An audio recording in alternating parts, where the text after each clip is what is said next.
Sejarah SMA Negeri 1 Pontianak, Kalimantan Barat.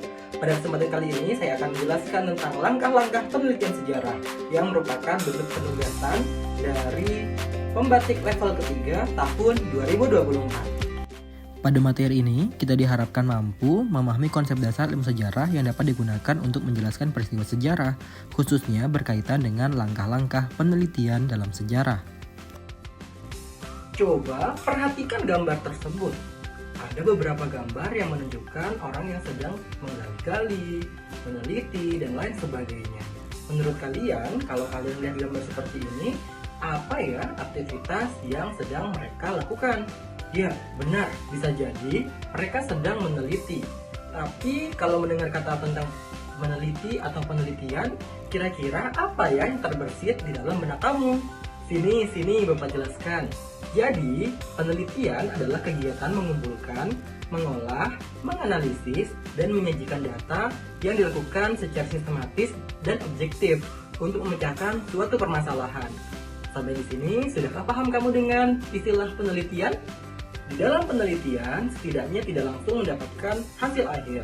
Di dalam sejarah, setidaknya ada 5 tahapan dalam mencapai atau sebelum sampai ke tahap akhir.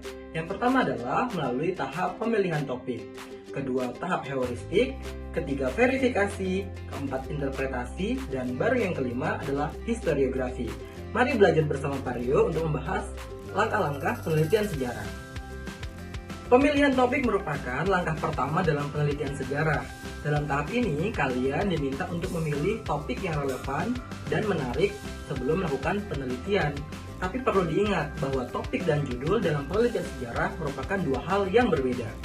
Setelah memiliki topik, langkah selanjutnya adalah heuristik atau mengumpulkan sumber. Tentunya tahap ini memerlukan beberapa tahapan-tahapan lainnya. Nah, tahap heuristik disebut dengan tahap pencarian atau pengumpulan sumber-sumber sejarah yang berkaitan dengan topik penelitian. Dalam heuristik terdapat dua hal, yaitu sumber primer dan juga sumber. Selanjutnya adalah melakukan tahap verifikasi atau kritik sumber. Dalam tahap ini, kita diminta untuk mengevaluasi keaslian dan kredibilitas dari sumber yang sebelumnya telah kita dapatkan. Nah, dalam tahap verifikasi ini terdapat yang namanya kritik ekstern dan juga kritik intern. Tahap keempat adalah melakukan interpretasi atau penafsiran sumber. Pada tahap ini, kita diminta untuk menafsirkan dan menghubungkan informasi yang diperoleh dari sumber-sumber yang telah diverifikasi. Kita juga diminta untuk menyusun kronologi peristiwa, menganalisis sebab dan akibat, dan membuat narasi. Barulah sampai kepada tahap yang kelima, yaitu historiografi atau menulis sejarah. Pada tahap ini, kita diminta untuk menyusun laporan atau penulisan sejarah. Kita juga diminta untuk menyajikan hasil penelitian dalam bentuk tulisan yang sistematis, lengkap, serta analisis, argumentatif, dan juga menyimpulkan.